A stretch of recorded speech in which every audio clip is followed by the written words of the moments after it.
matatalo ang lahat ng nasa gitna!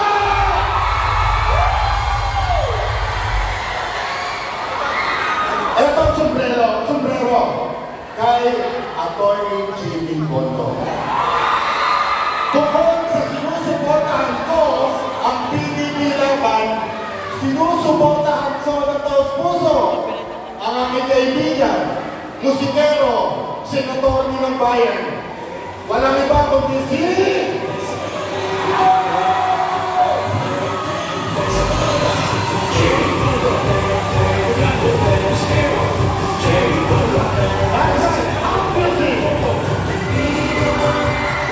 Number 10, Senator Mr. Jimmy Bonto!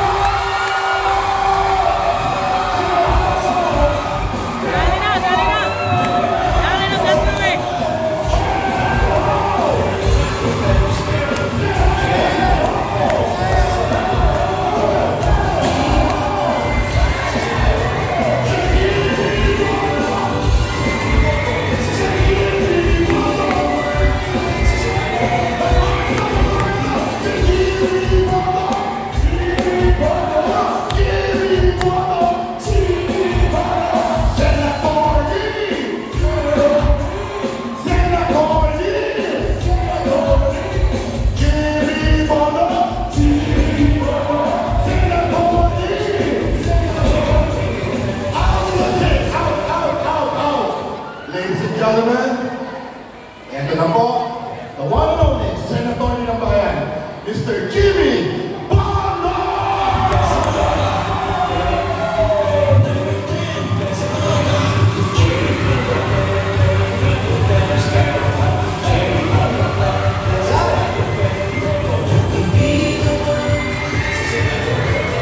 Ayun na po! Good afternoon, everyone! Nakalimutan ni DJ Goki na rally ni Pastor Tibulito. Pero salamat sa napakagandang intro. Speech o kanta?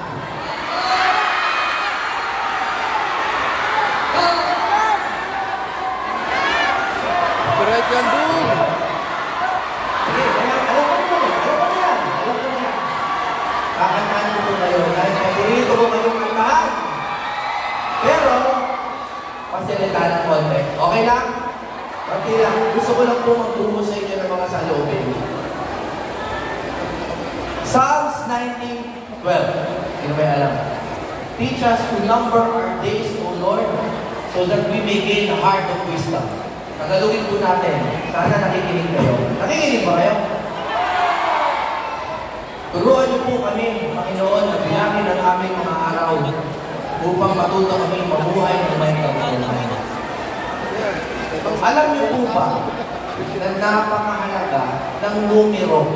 Numbers are important. 72 days na lang po at eleksyon na. Ano po ibig sabihin nun? 72 days lang po. Senador ka na! Senador na kaming lahat. Yan! Woohoo! Kung tutulungan niyo po kami. Alam niyo kung bakit magandang hapon. Alam niyo po kung bakit importante yung 72 days?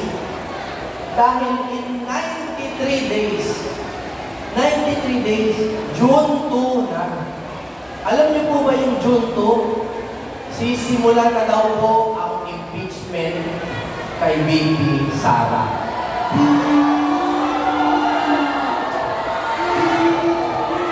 Nakalagay po sa schedule na pinakita po sa atin ni Senate President, yun ang presentation ng articles of impeachment to the plenary. Papayag ba kayo nun?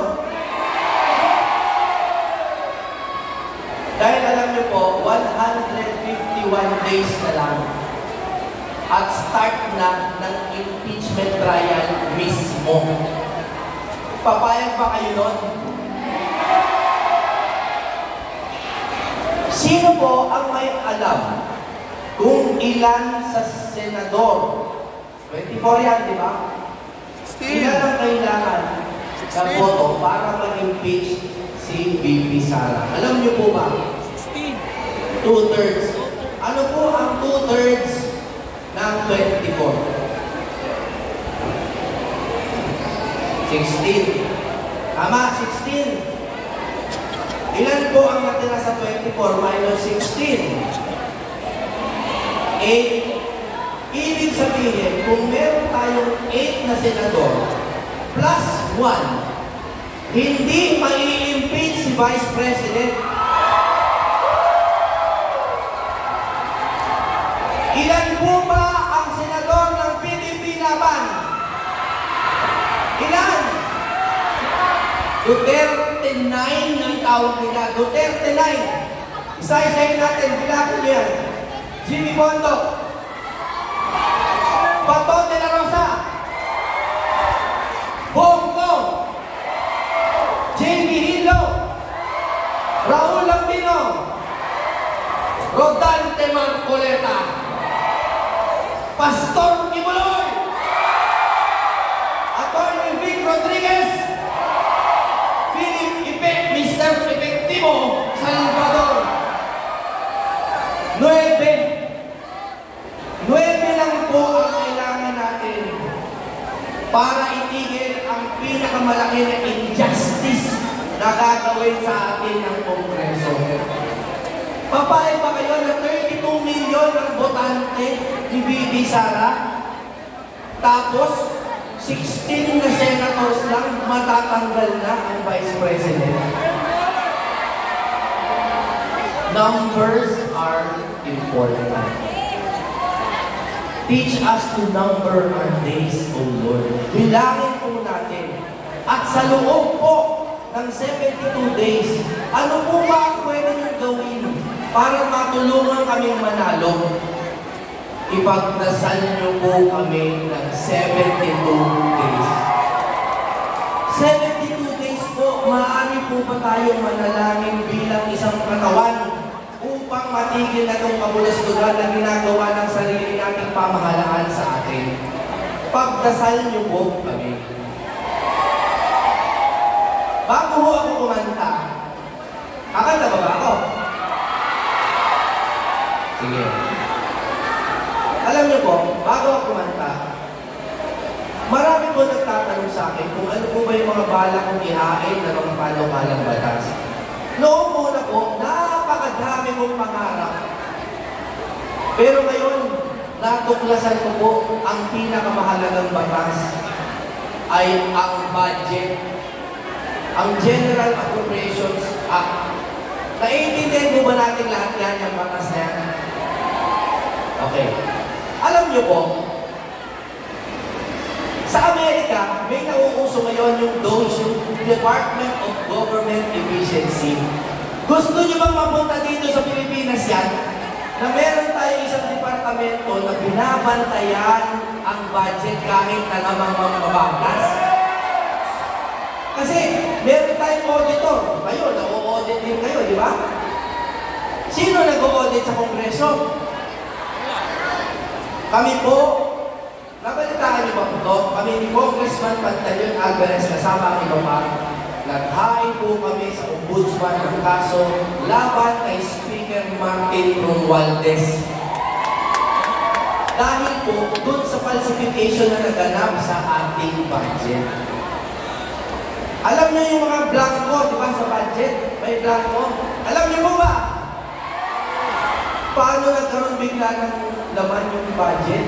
Blanco, biglang nagkalaman. Kasi nga po, dumadaan sa kamay ng mga tao. Kailangan po tayo mag-digitize. I-digital na po natin pati yung pagpasa ng batas para masunod ang mga binoboto ng inyong mga kongresista. Kasi ang nangyayari ngayon, lahat kayo bumuboto, no? Lahat kayo sinasabi sa congressman, bigyan nyo kami ng ganitong budget.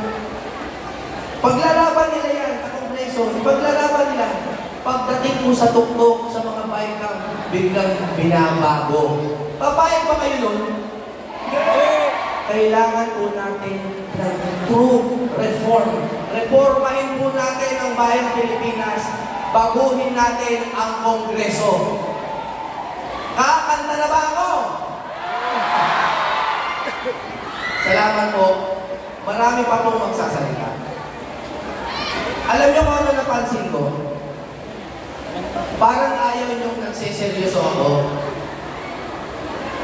Kasi po, napakahirap naman talaga dahil buong buhay ko, nasanay po ako na pinaniligaya ko lang kayong taong bayan. Sana po, bigyan niyo akong pagkakataon na bukod sa awitan kayo, gusto ko rin mong makita. Yung 50 years old na po ako, alam mo, hindi ako mukhang 50. Alam mo, mukhang 49 lang ako. Alam mo po. Pero birthday ko bukas. Joke lang. Sa Mayo pa, sa Mayo. Pagdating po ng susunod ng birthday, senador na po kami. Sana po pagbigyan niyo po ang Duterte 9 na hindi lang po magpaligaya sa inyo ng ganitong pansamantala, kundi paligayahin po ang buong buhay ninyo. Yung mga tulay ninyo, mga eskwelahan ninyo, yung mga bahay ninyo, sana po tulungan niyo kami, tulungan kayo. Pero ngayon, kakantaan niyo muna kayo. Nung huli pong rally ni Pastor Tibuloy, ang kinanta ko seryoso, tunay na laya. Naaalala niyo ba yung tunay na laya? Dahil malamang marami sa inyo narinig ngayon, babaguhin ko naman. Okay lang ba sa inyo? Love song naman ang mga o pili po kayo ng kanta, ha? Pumili po kayo. Kasi ganyan po sa demokrasya, kayo ang pumili. Ano ang gusto niyong kanta? I believe o let me be the one. Let me be the one. Sige. Sige, kakanta po kayo.